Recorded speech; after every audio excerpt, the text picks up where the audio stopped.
Hi guys, this is Manu Mishra. So welcome back with the session जिसमें आज हम लोग 5th ऑफ अप्रैल के द हिंदू न्यूज़पेपर का एनालिसिस करेंगे। So here we start the analysis of today's newspaper. So the first news it's from Pakistan. सो पाकिस्तान में एक पॉलिटिकल सिचुएशन बनी हुई है and the political situation is about के हमने जिसमें जिसमें हमने कल भी डिस्कस किया था कि वहाँ के पार्लियामेंट ने जो नो कॉन्फिडेंस मोशन प्रेजेंट किया गया था by the Imran Khan government के अगेंस्ट, उसको रिजेक्ट कर दिया। और वहां के प्रेसिडेंट जो हैं आरिफ अलवी, पाकिस्तान के प्रेसिडेंट, उन्होंने नेशनल असेंबली मतलब पाकिस्तान की पार्लियामेंट को डिसॉल्व कर दिया। अब हुआ क्या, इसके चलते जो अपोजिशन के लोग हैं वो थोड़ा गुस्सा हो गए, उन्होंने प्रोटेस्ट भी किया और वो लोग सब एग्री कर गए हैं, सारे अपोजिशन पार्टीज के मेंबर्स लीडर्स, कि वो लोग कहां जाएंगे, सुप्रीम कोर्ट अप्रोच करेंगे, पाकिस्तान के सुप्रीम कोर्ट अप्रोच करेंगे। एंड कल पाकिस्तान के सुप्रीम कोर्ट में सुनवाई भी थी, हियरिंग भी थी। अब इस हियरिंग में हुआ क्या कि पाकिस्तान के सुप्रीम कोर्ट ने फर्स्ट डे जो था उसको एडजॉर्न कर दिया और उनको प्रॉमिस किया है कि हम भी जो ऑर्डर देंगे वो रीजनेबल ऑर्डर होगा, वो सही ऑर्डर होगा। ठीक है।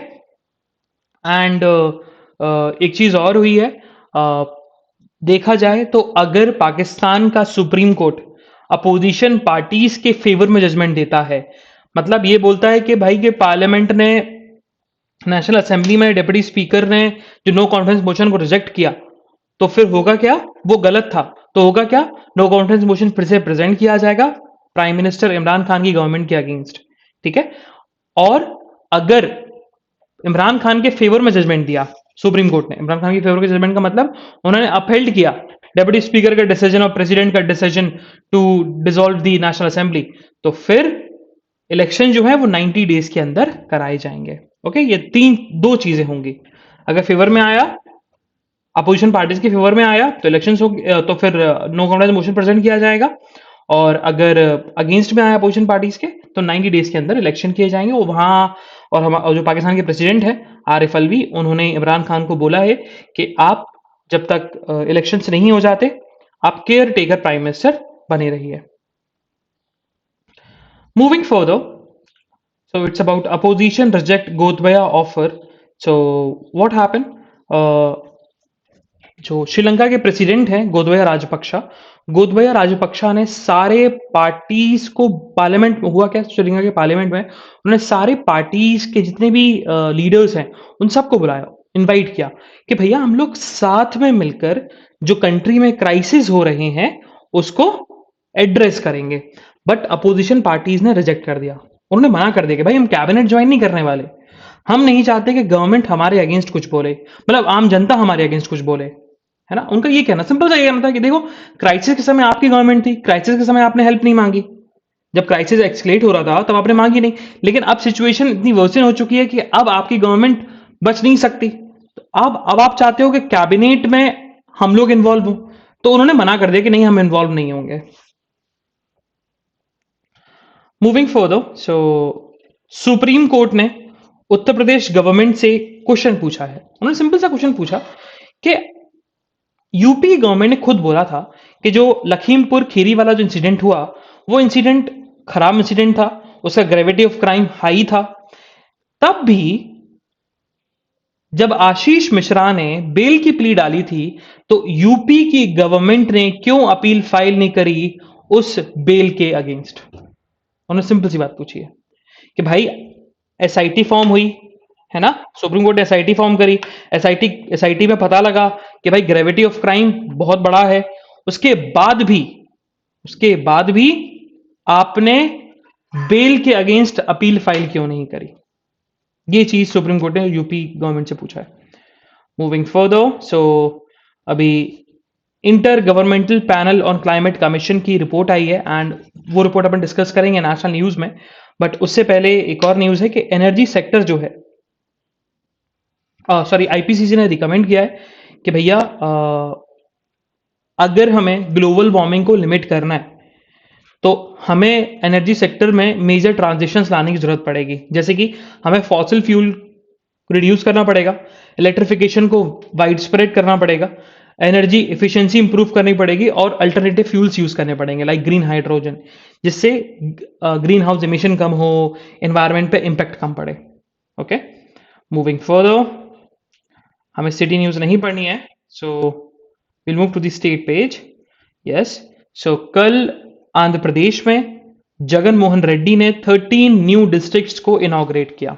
ठीक है, एंड उन्होंने ये बताया कि हमने जो 13 न्यू डिस्ट्रिक्ट्स बनाए हैं उसका जो प्राइमरी ऑब्जेक्टिव है, the primary objective is to achieve the sustainable development goal, कि जो सस्टेनेबल डेवलपमेंट गोल्स हैं हम उनको अचीव कर सकें। Okay, moving further, so what happen, चलो, so just give me a minute, I will return in 1 minute only.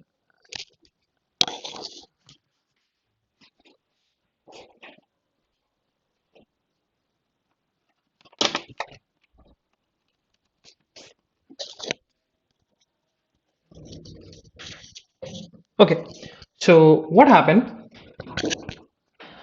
Orissa government ने एक प्रोजेक्ट प्रपोज किया था और प्रोजेक्ट पे काम करना स्टार्ट भी कर दिया, and the project is the beautification of Jagannath temple, है ना। कि जगन्नाथ टेम्पल देखा जाए तो हिंदू रिलीजन में ये बहुत प्रोमिनेंस रखता है, क्योंकि ये वन ऑफ दी 4 धाम्स हैं हिंदू रिलीजन के, क्योंकि एक पहला तो बद्रीनाथ है on the northern side, eastern side पे अगर हम जाएंगे तो जगन्नाथपुरी है, on the southern it's Rameswaram, and on the western side it's Somnath temple. तो देखा जाए तो, और ये जो टेम्पल है ना, ये 12th सेंचुरी का बना हुआ टेम्पल है। अगर हम एग्जैक्ट ईयर बात करें तो इट्स बिल्ट इन 1161 एडी। ठीक है, 1161 एडी में बना था by the Ganga dynasty. Ganga dynasty के किंग थे, उन्होंने ये बनाया था। अब बात की जाए तो इंडिया में 2 लॉज हैं, सॉरी एक लॉ है जो कि ऐसे स्ट्रक्चर्स को सेफ गार्ड रखता है। एक तो आपका आर्कियोलॉजिकल सर्वे ऑफ इंडिया है, वो तो आर्कियोलॉजिकल सर्वे ऑफ इंडिया का सिंपल सा ये काम रहता है कि भाई चीज़ों को देखना, कितनी चीज़ कितनी पुरानी है, उसको कैसे प्रिजर्व करके रखना है, क्या चीज़ें होनी चाहिए। लेकिन इंडिया में एक एक्ट है जिससे एंशिएंट मॉन्यूमेंट्स और आर्कियोलॉजिकल साइट्स जो होते हैं वो रेगुलेट होते हैं। और हमने पढ़ा भी था, अगर आपको याद हो, जब बाबरी मस्जिद वाला जब केस हुआ था तब हमने इस चीज़ को पढ़ा भी था, ancient monuments and archaeological sites and remains act 1958। And ancient monuments and archaeological sites and remains act 1958 बोलता है कि भाई अगर कोई स्ट्रक्चर है जो कि इस एक्ट के एम्बिट में आता है तो उसके 100 मीटर के रेडियस में कोई भी कंस्ट्रक्शन नहीं किया जाएगा 100 मीटर के रेडियस में, और उसके 200 मीटर के रेडियस में कंस्ट्रक्शन हो सकता है, बट नेशनल मॉन्यूमेंट अथॉरिटी की परमिशन लेनी पड़ेगी। 100 मीटर में तो हो ही नहीं सकता, उसको प्रोहिबिटेड जोन है, और 200 मीटर जो है, 100 से 200 मीटर के बीच में, उसको क्या बोलेंगे, रेगुलेटेड जोन। तो उस जोन में परमिशन आप कंस्ट्रक्शन कर सकते हो, बट नेशनल मॉन्यूमेंट्स अथॉरिटी से आपको परमिशन लेनी पड़ेगी। ठीक है, अब उड़ीसा गवर्नमेंट का जो प्रोजेक्ट है, Shri Mandir Parikrama project, it's a massive beautification project around the 12th century Jagannath temple in the city of Puri. उस पर भी कंट्रोवर्सी इसी वजह से चल रही है क्योंकि जो अभी ब्यूटिफिकेशन है और जो कंस्ट्रक्शन है, वो कंस्ट्रक्शन स्टार्ट हो गया, एंड कंस्ट्रक्शन स्टार्ट हुआ वो 200 मीटर के एम्बिट में है। ठीक है, अब हुआ क्या है, तो 100 मीटर के बियॉन्ड, बट 200 मीटर के अंदर है, मतलब प्रोहिबिटेड जोन में है, तो परमिशन लेनी पड़ेगी आपको नेशनल मॉन्यूमेंट अथॉरिटी से। लेकिन उड़ीसा गवर्नमेंट ने यहां पर नेशनल मॉन्यूमेंट अथॉरिटी से परमिशन नहीं ली फॉर द कंस्ट्रक्शन, और कंस्ट्रक्शन जो है वो भी स्टार्ट चल रहा है। तो 2-3 चीजें इसमें याद रखना। पहला कि जगन्नाथ टेम्पल का प्रोमिनेंस, 4 धाम, और जो रिमेनिंग 3 धाम्स बचे हैं उनका भी नाम याद रखना। कब बना था ये, किस डायनेस्टी ने बनाया, so it's built by the Ganga dynasty, and century पता है, सेंचुरी लिखा हुआ है, 12th सेंचुरी का बना हुआ टेम्पल है। करंट सिचुएशन क्या है, तो current controversy is about the के जो ब्यूटिफिकेशन प्रोजेक्ट है उड़ीसा गवर्नमेंट का, दैट इज श्री मंदिरा परिक्रमा प्रोजेक्ट, उसको लेकर है। क्या प्रॉब्लम है, प्रॉब्लम है कि जो हमारा एक्ट है, archaeological ancient monuments and archaeological sites and remains act, उसके 2 प्रोविजंस 100 मीटर वाला और 200 मीटर वाला। तो 200 मीटर वाला जो प्रोविजन है, मतलब रेगुलेटेड जोन है, वो उड़ीसा गवर्नमेंट ने प्रोहिबिट किया है। उस चीज को लेकर कंट्रोवर्सी चल रही है। Okay, moving further. तो आज के एडिटोरियल में हमारे 4 एडिटोरियल इंपॉर्टेंट है, इंक्लूडिंग आपका टेक्स्ट एंड कॉन्टेक्स्ट में इंडिया ऑस्ट्रेलिया की जो बायलैटरल ट्रेड एग्रीमेंट हुआ है उस चीज को लेकर है। तो 4 हैं आज। और the first one it's about the migrant workers को लेकर है, इसको अपन डिस्कस करेंगे, बड़ा ही इंटरेस्टिंग सा है, कुछ अपन डिटेल में भी डिस्कस करने वाले हैं इस चीज को। Second one it's about the better early than late. तो इट्स अबाउट दी 2 अप्रैल को यूएन जो है ऑब्जर्व करता है वर्ल्ड ऑस्टिज्म अवेयरनेस डे। उससे रिलेटेड है, अपन चीजें पढ़ेंगे, चैलेंजेस क्या है इंडिया में, क्या चैलेंजेस हैं ऑस्टिज्म चिल्ड्रंस को लेकर, उनके फैमिली मेंबर्स को लेकर, वो चीजें पढ़ने वाले हैं। The third one it's about the Twitter governance, इसको अपन डिस्कस करेंगे, ये भी बहुत बड़ा बहुत इंटरेस्टिंग एडिटोरियल है। चलो, तो first will discuss the push the policy needle forward on migrant support. है क्या ये? तो सबसे पहले थोड़ा बैकग्राउंड समझो, जब तक बैकग्राउंड समझोगे नहीं ना तो ये एडिटोरियल समझ में नहीं आएगा। So first we discuss the migrant workers होता क्या है। तो migrant workers is a person जो माइग्रेट करता है अपनी होम कंट्री से किसी दूसरी कंट्री में, या फिर within the country from one state to another state, not permanently, है ना, does not have intention to stay permanently in that migrated country, but वो किस पर्पस के लिए गया? काम करने के लिए गया। ठीक है, ये चीज बताया गया। और according to the International Labour Organization ILO estimate बताता है कि देखा जाए तो 232 million international migrants worldwide होते रहते हैं।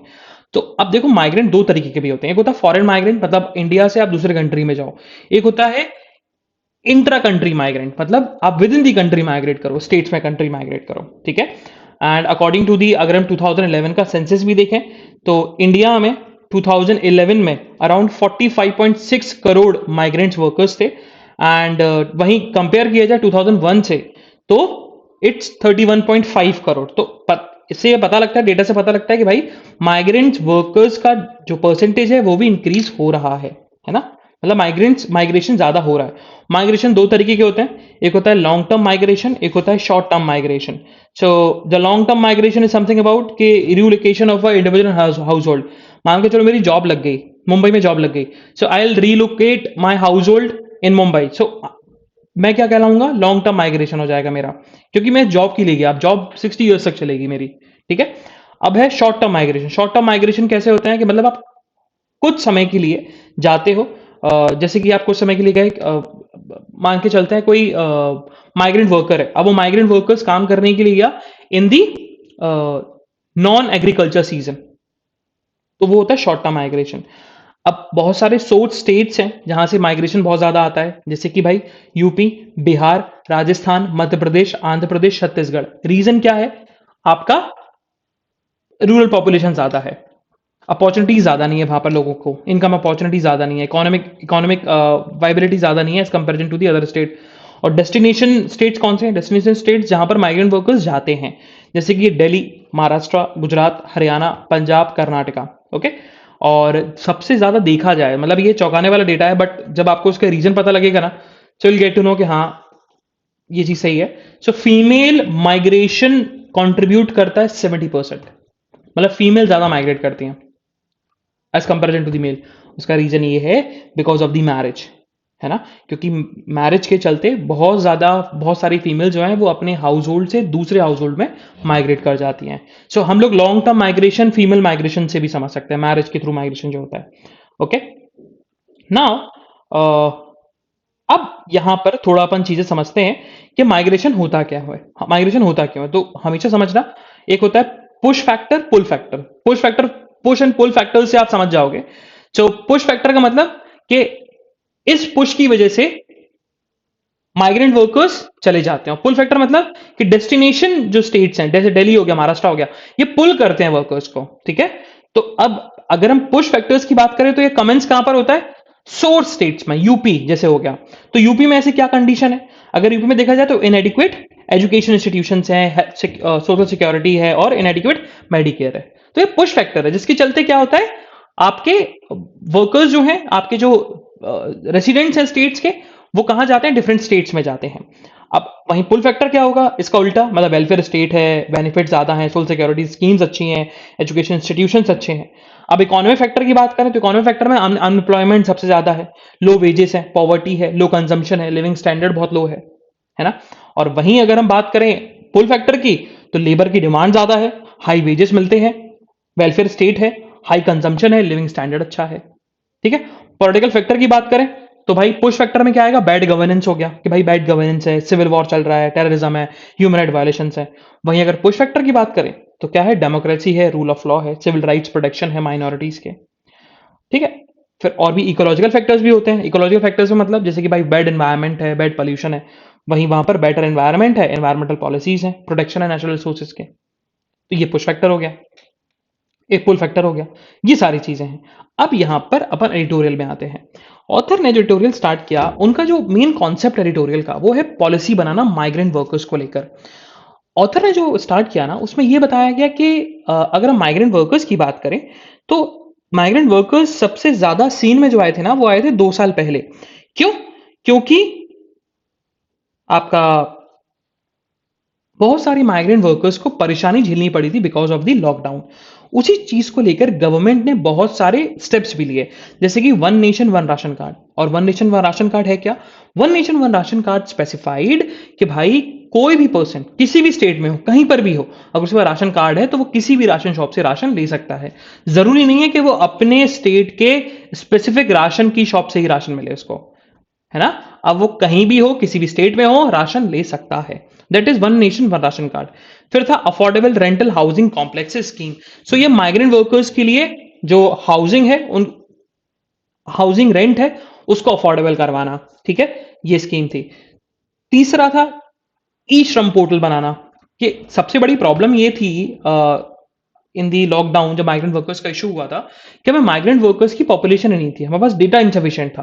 तो उस डेटा सफिशिएंसी बनाने के लिए ई श्रम बनाया गया। और ई श्रम के थ्रू होता भी क्या है कि अनएम्प्लॉयड बेनिफिट्स भी दिए जाते हैं, अनएम्प्लॉयमेंट बेनिफिट्स भी दिया जाता है। तो ये तीन स्कीम, तीन इनिशिएटिव थे गवर्नमेंट के, जो कि बहुत अभी उस पर वर्क चल रहा है। लेकिन ऑथर ने बोला कि अभी तीन चीजें, हमें उन तीन चीजों को फोकस करना चाहिए पॉलिसी बनाते समय। सबसे पहले ऑथर ने बोला कि देखा जाए तो जो डेस्टिनेशन स्टेट्स होते हैं, वो destination state because of the migration experience करते हैं tension between the economic needs, है ना, क्योंकि माइग्रेंट वर्कर्स को लेकर पॉलिटिकल नीड बहुत ज्यादा हो जाती है। ठीक है। और वहां के जो आपके जो डोमिसाइल रेसिडेंट्स होते हैं, और एम्प्लॉयमेंट होता है, सोशल सिक्योरिटीज होती है, उस पर भी उनके ऊपर रिस्ट्रिक्शंस लगाए जाते हैं। ठीक है।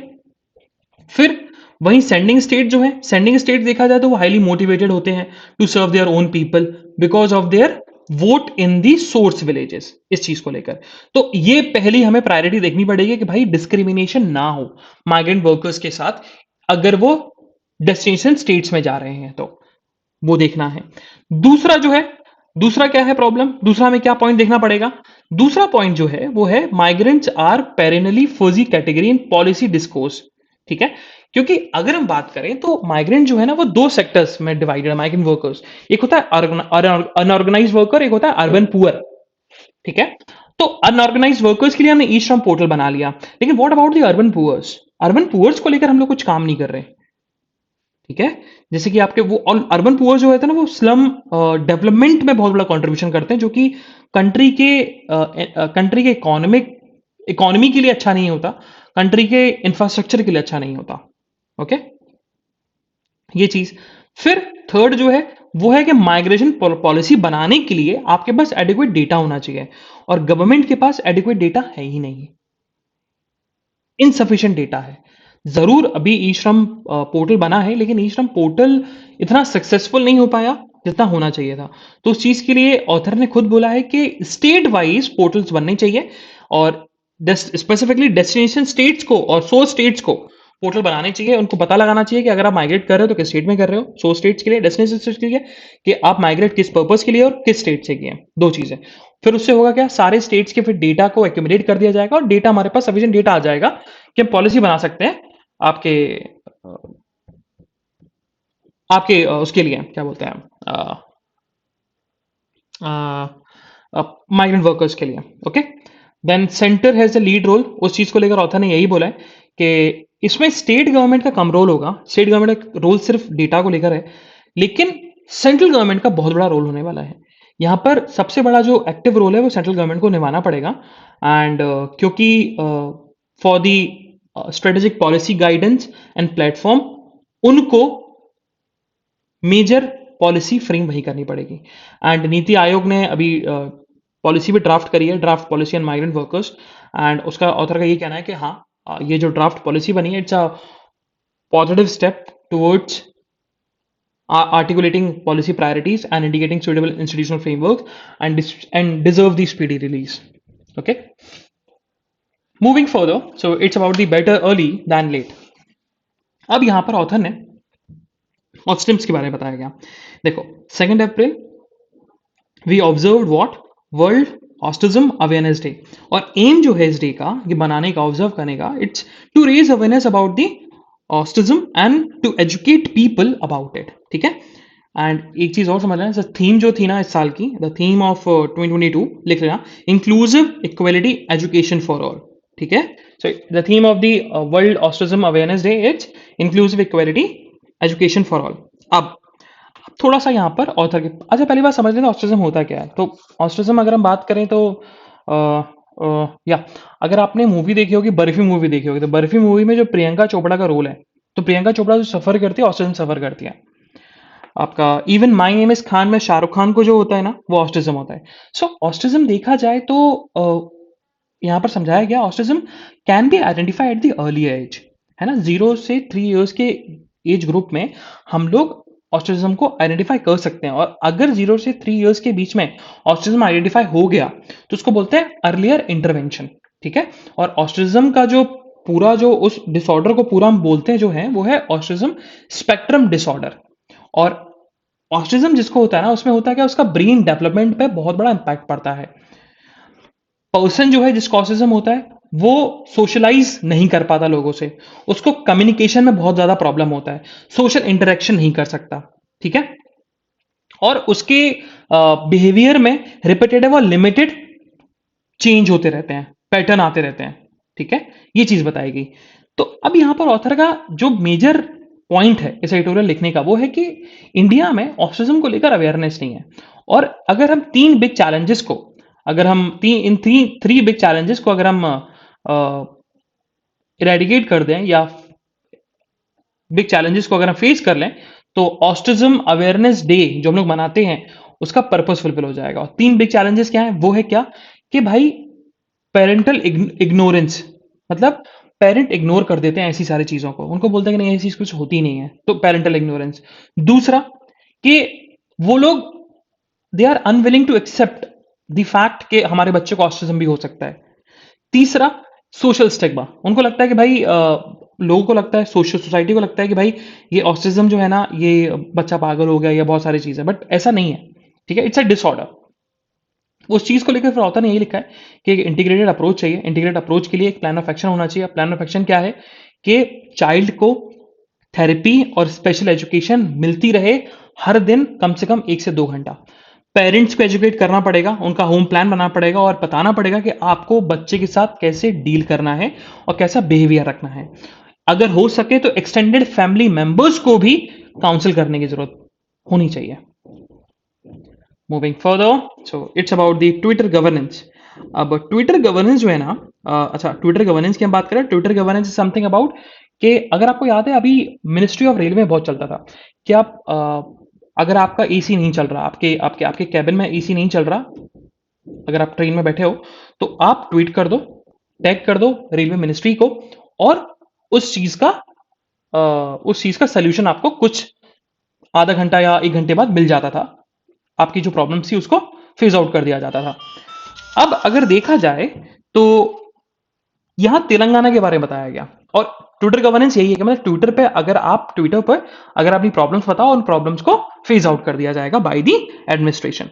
ऑथर का यही कहना है कि तेलंगाना जो है ना, पहला स्टेट बना इंडिया में जिसने ट्विटर गवर्नेंस को लेकर एक्सपेरिमेंट स्टार्ट किया है, अ मॉडल ऑफ गवर्नेंस। ठीक है, अब इस सेटअप में, ट्विटर गवर्नेंस में होता क्या है कि अगर किसी सिटीजन को हेल्थ, सोशल या फिर सिविक इश्यूज फेस कर रहे हैं, तो वो अपने कंसर्न्स को ट्विटर की वेबसाइट पर ट्वीट कर सकते हैं और टैग कर सकते हैं ऑफिशियल्स को, ठीक है, और उनकी प्रॉब्लम जो है क्विकली रिजॉल्व हो जाएंगी, है ना। एंड मेन स्ट्रीम मीडिया भी इन सारी चीजों को न्यूज में दिखाती है। अब देखा जाए तो ये जो सेटअप है ना, ये जो आइडिया है ना, वो तेलंगाना के state industry and commerce minister ने किया, केटी रामाराव ने, ठीक है। उनका बहुत बड़ा हाथ था ट्विटर गवर्नेंस को सेटअप करने में। अब देखा जाए तो सबसे ज्यादा जो हैशटैग आते हैं तेलंगाना में, अब यहाँ पर थोड़ा तेलंगाना के स्पेसिफिकली हो गया, वो आता है किससे आता है, medical procedures for infants and childrens को लेकर, कि चिल्ड्रंस के जो ट्रीटमेंट्स होते हैं, इन्फेंट्स के जो ट्रीटमेंट होते हैं बहुत एक्सपेंसिव है। इस चीज को लेकर गवर्नमेंट ने अपने बजट एलोकेशन को इन दी हेल्थ सेक्टर डबल कर दिया because of this Twitter governance को पता लगा उनको प्रॉब्लम पता लगी, ठीक है। एंड बताया गया कि 2022-2023 में जो बजट एलोकेट हुआ है हेल्थ सेक्टर में, वो अराउंड 11,237 करोड़ रुपए हुआ है, ठीक है। एंड वही चीज बताई गई कि there is also a plan to establish medical colleges all the district of states. तो यहाँ पर अब तेलंगाना के लिए स्पेसिफाई कर दिया उन्होंने कि अब तेलंगाना में क्या क्या होने वाला है। ओके, चलो मूविंग फर्दर, ट्विटर गवर्नेंस समझना है इसमें बस, बाकी स्टेट स्पेसिफिक है वो नहीं चीज नहीं समझनी है। Moving further, so it's about the India Australia trade agreement. देखो अभी देखा जाए इस साल इंडिया ने 2 बायलेटरल ट्रेड पैक्ट साइन किए हैं, पहला यूएई के साथ, दूसरा अभी ऑस्ट्रेलिया के साथ उन्होंने कर लिया 2 अप्रैल को, ठीक है। और उस ट्रेड डील का एग्रीमेंट का नाम क्या है, economic cooperation and trade agreement, ठीक है। एंड ये देखा जाए तो ये एक्सपेक्टेड है कि ये ट्रेड जो है बिटवीन इंडिया एंड ऑस्ट्रेलिया वो इंक्रीज कर देगी 45 to 50 billion dollar in over 5 years। और अभी जो ट्रेड चलता है वो ट्रेड इंडिया ऑस्ट्रेलिया के बीच में, वो it's around 27 billion dollar. And it also estimated that it can create 10 lakh additional job opportunities। And under this agreement India जो है वो ऑस्ट्रेलिया के 85% ऑफ द एक्सपोर्ट्स को, गुड्स को जीरो ड्यूटी एक्सेस देगी। एंड इंडिया जो है, India को भी जीरो ड्यूटी एक्सेस मिलेगा अपने गुड्स को for the over of 5 years, ठीक है। अब यहां जो मेन फीचर्स हैं, मेन फीचर्स एग्रीमेंट के क्या है, पहला तो क्या है कि एंटी डंपिंग मेजर्स को लेकर उन्होंने यहां पर प्रोविजंस लिस्ट डाउन किए हैं। एंटी डंपिंग मेजर्स का मतलब जैसे कि मान के चलो, डंपिंग मेजर्स होते क्या है, एंड डंपिंग मेजर्स का मतलब है कि इंडिया में मिल्क बहुत मिलता है, ठीक है। चाइना में भी मिल्क है, और इंडिया में मिल्क ना सस्ता है, मतलब 2 रुपए लीटर मिलने लगा। तो अब इंडिया करेगा क्या, इंडिया अपनी पकड़ बनाने के लिए चाइना की मार्केट में, और चाइना में क्या मिलता है, चाइना में 10 रुपए लीटर मिल्क मिलता है, इंडिया अपनी पकड़ बनाने के लिए क्या करेगा, डंप कर देगा, अपने मिल्क को डंप कर देगा, बोलेगा कि भाई हम 3 रुपए लीटर देंगे पेट्रोल, हम 3 रुपए लीटर देंगे आपका मिल्क। अब जो चाइना की डोमेस्टिक मिल्क इंडस्ट्रीज है उन पर बहुत इंपैक्ट पड़ेगा। तो इस चीज को रोकने के लिए क्या होता है, एंटी डंपिंग मेजर्स लगाए जाते हैं।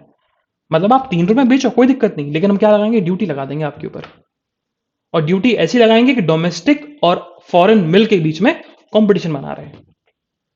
तो एंटी डंपिंग मेजर्स का मतलब कि एंटी कॉम्पिटिटिव मेजर्स, अगर एंटी कॉम्पिटिटिव स्टेप्स लिए जाते हैं किसी एक्सपोर्टेड कंट्री के थ्रू, तो उसके ऊपर मेजर्स लगा दिए जाते हैं, उसके ऊपर ड्यूटीज लगा दी जाती हैं। फिर उसमें एक चीज बताया गया कि ट्रेड रिलेटेड डिस्प्यूट्स अगर होंगे तो उसको लेकर हमने मैकेनिज्म बनाया है ना। एंड एक चीज और कि देखा जाए तो ये पहली ट्रेड डील है इंडिया की जिसमें कंपलसरी रिव्यू मैकेनिज्म है आफ्टर 15 years ऑफ इंप्लीमेंटेशन। अब यहां पर वो लोग सेक्टर्स बाई गए, पहला तो वो एग्रीकल्चर सेक्टर में गए, तो उन्होंने बताया कि हाँ एग्रीकल्चर मार्केट, इंडिया के एग्रीकल्चर मार्केट को ओपन कर दिया गया। अब ऑस्ट्रेलिया के एग्रीकल्चर प्रोडक्ट्स भी, वेराइटीज भी इंडिया में आएंगे, इंडिया के मार्केट में आएंगे, जैसे ऑस्ट्रेलिया का पोटैटोज हो गया, लेंटिल्स हो गए, मीट प्रोडक्ट्स हो गया, केविएट्स हो गए, ये सारी चीजें आने वाली हैं। और इंडिया जो है वो फूड प्रोसेसिंग मशीनरीज को भी सेंड करेगा, और उसमें जीरो ड्यूटी लगेगी, मतलब एंटर करेंगे। Even alcoholic and non alcoholic drinks भी इंडिया की मार्केट में आ जाएंगे, Australian alcoholic and non alcoholic. और वहीं अगर हम इंडिया की साइड से देखें तो इंडिया की साइड से ऑस्ट्रेलिया में आपका ज्वेलरीज हो गए, जेम्स हो गए, लेदर हो गया, फुटवेयर हो गया, फर्नीचर हो गया, फूड हो गया, मेडिकल डिवाइसेस हो गए, ऑटोमोबाइल्स हो गए, ये सारी चीजें ऑस्ट्रेलिया के मार्केट में एंटर करेंगे। फिर वहीं सर्विस सेक्टर की बात करें तो हाँ, सर्विस सेक्टर को लेकर भी बात हुई है। उन्होंने खुद बोला है कि इंडिया को 150 सब सेक्टर्स में in the jobs most favoured nation की तरह ट्रीट किया जाएगा। Okay, and Indian chefs and yoga teachers को एंट्री कोटा दी जाएगी in the Australia. Even for the Indian student उनको वर्क वीजा दिया जाएगा ranging from 18 months to 4 years. जैसे कि अगर कोई स्टूडेंट डिप्लोमा कंप्लीट करता है तो आफ्टर कंप्लीट डिप्लोमा उसको 18 मंथ्स का वर्क वीजा मिल जाएगा। अगर कोई अंडर ग्रेजुएट करता है, अंडर ग्रेजुएट कोर्स कर लेता है ऑस्ट्रेलिया में, तो उसको 2 साल का वर्क वीजा मिलेगा। और कोई पीएचडी करता है तो उसको 4 साल का वर्क वीजा दिया जाएगा। फार्मास्यूटिकल सेक्टर्स में भी बेसिकली जेनेरिक और पेटेंटेड फार्मास्यूटिकल्स प्रोडक्ट्स को लेकर भी एग्रीमेंट साइन हुआ है। दूसरा, डिस्प्यूट सेटलमेंट मैकेनिज्म भी सेटअप किया गया है। उन्होंने खुद बोला है कि अगर डिस्प्यूट रिजॉल्व नहीं होगा हम दोनों के एमिकेबली, तो हम लोग अभी ऐसा कंफर्म नहीं हुआ है, बट देयर आर चांसेस कि WTO को वो लोग ऑर्गेनाइजेशन बनाए अगर कोई डिस्प्यूट होता है तो, for the international arbitration. And dispute resolution का जो टाइम है वो 45 डेज से 15 मंथ्स के बीच में हो जाएगा। Moving further on the national news, so अब एक पिटीशन फाइल हुई थी and the petition is about के फंडामेंटल ड्यूटीज को अब इन्फोर्स करवा देना चाहिए, है ना, इन्फोर्सेबल करवा देना चाहिए। इन्फोर्सेबल का मतलब कि कंपलसरी करवा देना चाहिए कि हर सिटीजन को फंडामेंटल ड्यूटीज करनी पड़ेगी। इस चीज को लेकर पीआईएल फाइल हुई। तो उसी चीज को लेकर जो यूनियन गवर्नमेंट को रिप्रेजेंट कर रहे हैं हमारे अटॉर्नी जनरल के वेणुगोपाल, उनका ये कहना है कि सुप्रीम कोर्ट ना मैंडेमस इशू नहीं कर सकता पार्लियामेंट के, मतलब बोल नहीं सकता पार्लियामेंट को कि आप ये लॉ बनाओ। एडवाइस दे सकता है बट डायरेक्शन नहीं दे सकता कि आप लॉ बनाइए। तो मैंडेमस का मतलब ये होता है कि कोर्ट ऑर्डर देता है अपने इंफीरियर कोर्ट को या पब्लिक अथॉरिटी को, एडमिनिस्ट्रेशन को, कि वो ऑर्डर को फुलफिल करें। मूविंग फर्दर, सो सुप्रीम कोर्ट में प्ली फाइल हुई है हिंदू इनहेरिटेंस लॉ को लेकर। अब हिंदू इनहेरिटेंस लॉ का एक हिंदू इनहेरिटेंस लॉ जो है इंडिया में लॉ भी है 1956 हिंदू सक्सेशन एक्ट, एंड उसका कुछ प्रोविजंस है। वो प्रोविजंस थोड़े से पिटिशनर को जेंडर बाइस लगे, और जेंडर बाइस है भी, विच सेज कि अगर मान के चलो हस्बैंड वाइफ है और वाइफ की डेथ हो जाती है तो वाइफ की जो प्रॉपर्टी है वो प्रॉपर्टी किसको ट्रांसफर होगी? हस्बैंड के साइड को, ना कि वाइफ के पेरेंट्स के साइड को। लेकिन अगर मान के चलो हस्बैंड की डेथ होती है और हस्बैंड की प्रॉपर्टी, फिर हस्बैंड की प्रॉपर्टी पे इसका पहला हक किसका होगा? हस्बैंड के पेरेंट्स का। यहां पर ये जेंडर बाइसनेस देखने को मिला। इस चीज को लेकर प्ली फाइल हुई है कि हिंदू इनहेरिटेंस लॉ ऑफ 1956 उसमें जो है जेंडर बाइसनेस देखने को मिला है। इसके चलते आपको उसमें फॉर द जेंडर न्यूट्रलिटी उसको आपको चेंज करना पड़ेगा और उन प्रोविजंस को स्ट्रक डाउन करना पड़ेगा। Moving further, so consensus emerging on privacy and regulation. So Ashwini Vaishnaw cabinet minister, उनका यही कहना है कि देखो अब वो समय आ चुका है कि हम एक कंसेंसस लेके आए पीपल्स के right to privacy and for the regulation to protect their right to life in peaceful manner. मतलब देखो अब ऐसी चीजें आएंगी, ऐसा समय आ चुका है कि कंसेंसस लाना पड़ेगा कि भाई कहां तक हम प्राइवेसी ब्रीच कर सकते हैं लोगों की, जिससे हम लोग नेशनल सिक्योरिटी और उनके जो इश्यूज हैं, उनके जो राइट टू लाइफ है उसको पीसफुल मैनर से रिजॉल्व किया जाए। अब वो समय आ चुका है। मूविंग फर्दर, सो विनय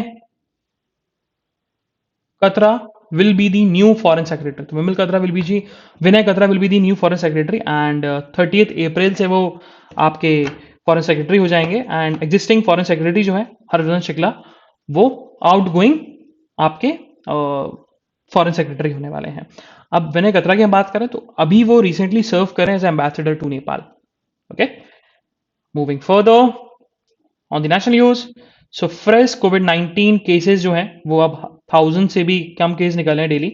तो ये अच्छी न्यूज़ है। और अभी बताया गया तो अभी जो एक्टिव केसेस हैं वो डिक्लाइन कर चुके हैं 12,597 तक। एंड मंडे को अराउंड 13 लोगों की डेथ हुई है। तो इट शोज कि अब इंडिया में जो केसेस इंक्रीज हो रहे थे वो अब केसेस अब इंक्रीज नहीं हो रहे हैं, वो कम हो गए हैं। ये रहा ग्राफ, अगर आपको ग्राफ देखना है। So it's a first wave, this a second wave and this is a third wave, Omicron वाला। मूविंग फर्दर, सो अब यूजीसी जो है ना प्लेजरिज्म के चार्जेस फेस कर रहा है। अब प्लेजरिज्म होता क्या है? मतलब आपने किसी के ओरिजिनल वर्क को कॉपी किया। मान के चलो मैंने कोई आर्टिकल लिखा है ना, अब वो आर्टिकल मेरा ओरिजिनल है, मेरा पॉइंट ऑफ व्यू है, तो अगर कोई और पर्सन उसी चीज को अपना ओरिजिनल वर्क दिखाए, मेरा मेरा वर्क कॉपी कर ले, अपना ओरिजिनल वर्क दिखा दे, तो प्लेजरिज्म हो जाएगा। हाँ, दिखा सकता है, बट आपको रेफरेंस देना होगा। आपने कभी पढ़ा, आपने कभी देखा है कि अपनी बुक के पीछे रेफरेंस दिए रहते हैं कि रेफरेंस रेफरेंस रेफरेंस। तो रेफरेंस का मतलब है कि हमने रेफर किया है। अगर वो रेफरेंस नहीं डालेंगे और बुक में वो चीज लिख दी विदाउट एनी रेफरेंस, तो हम लोगों के माइंड में क्या आएगा कि भाई ये इस पर्सन का ओरिजिनल वर्क है, लेकिन रियलिटी में है नहीं। सो वो होता है प्लेजरिज्म, कि आपने किसी के ओरिजिनल वर्क को चुरा लिया, आर्टिस्टिक, पोएटिक, या फिर आपका रिटन वाला। ठीक है। अब लॉ स्कूल में जाओगे प्लेजरिज्म समझ में आ जाएगा। मतलब सबसे पहले लॉ स्कूल्स में जो पहला आदमी चीज समझता है वो है प्लेजरिज्म, क्योंकि वहाँ प्रोजेक्ट्स बनाने होते हैं, और प्रोजेक्ट्स बनाने हैं तो नॉन प्लेजराइज्ड प्रोजेक्ट्स होने चाहिए। मूविंग फर्दर, सो यही चीज बताया गया कि अभी जो यूजीसी ने 4 ईयर अंडर ग्रेजुएट्स प्रोग्राम के लिए करिकुलम बनाया, करिकुलम फ्रेमवर्क बनाया, उसको ड्राफ्ट बनाया है, वो university of Michigan and university of Arizona Arizona उसको कॉपी किया गया है। तो यूजीसी अभी जो है प्लेजरिज्म के चार्जेस फेस कर रही है। मूविंग फर्दर, देखो अब ये चीज ना खुद पढ़ो, अपने फ्रंट पेज पे खुद पढ़ा था, विच शोज के for achieving 1.5 degree Celsius temperature rise by the 2050 world को क्या करना पड़ेगा। और इस चीज के लिए सारे कोल फायर्ड पावर प्लांट्स को हमें शट डाउन करना पड़ेगा, और ऐसे पावर प्लांट्स जो कि जहां पर capture and storage carbon technology नहीं है। ठीक है। और उस चीज को लेकर बताया भी गया कि इंडिया में ना, इंडिया अराउंड 10% कंट्रीब्यूट करता है कोल फायर्ड पावर प्लांट्स में। और अभी देखा जाए तो अभी भी according to the Global Energy Monitor data 31 gigawatt of construction चल रहा है, कैपेसिटी का कंस्ट्रक्शन चल रहा है कोल पावर का, एंड 24 गीगावाट ऑफ आपका जो कोल पावर प्लांट्स है वो प्री कंस्ट्रक्शन स्टेज पर है। Moving further on the world news, so आपका हंगरी की बात की जाए तो हंगरी में लगातार 4th time Viktor Orban prime minister elect हुए गए। और विक्टर ऑर्बन की बात करें तो विक्टर ऑर्बन जो है वो व्लादिमीर पुतिन के अच्छे फ्रेंड है, उनके अच्छे रिलेशन है रशिया के साथ। एंड वो अभी यूरोपियन यूनियन पर प्रेशर डालेंगे कि जो सेंक्शंस लगाए गए और जो बैंक अकाउंट फ्रीज किए गए, बैंक फंड ईयू के फंड फ्रीज किए गए, उसको रिलीज किया जाए। ओके, ये हो सकता है अभी। मूविंग फर्दर, सो डब्ल्यूएचओ की रिपोर्ट आई है। डब्ल्यूएचओ की रिपोर्ट में बताया गया कि around 19% of the world population is breathing polluted air. तो इट शोज के एयर पोल्यूशन के केसेस भी कितने ज्यादा बढ़ रहे हैं। मूविंग फर्दर, सो बिजनेस न्यूज में ऐसी कुछ न्यूज नहीं है जो हमारे एग्जामिनेशन पर्सपेक्टिव के लिए इंपॉर्टेंट हो। Same goes with the sports news. So this is the analysis of today's newspaper. हम लोग कल फिर मिलेंगे with some exciting news, exciting current affairs. तब तक के लिए bye bye, have fun and enjoy your day. Bye bye guys.